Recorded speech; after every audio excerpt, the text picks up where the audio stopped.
পার্শে মাছের তো অনেক রকম রেসিপি আমরা খেয়ে থাকি, বিশেষ করে ওই সর্ষে পোস্ত দিয়েই আমরা বেশি করে থাকি।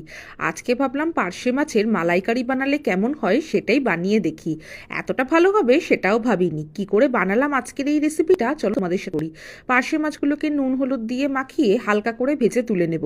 এবারে মশলার পেস্টের মধ্যে দিয়ে দিয়েছি আদা রসুন বাটা, পেঁয়াজ, অল্প পরিমাণ কাজু বাদাম, সব কিছু দিয়ে জল দিয়ে একটা পেস্ট বানিয়ে নিয়েছি।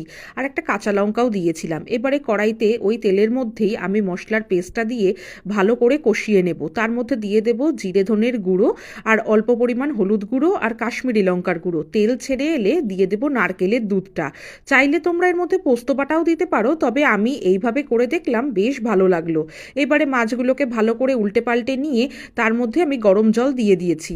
এবারে আর কি মাছগুলোকে ভালো করে ফুটতে দেব। ফুটে গেলেই কিন্তু নামিয়ে গরম গরম পরিবেশন করে দেখো, দুর্দান্ত স্বাদের এই মাছের রেসিপি।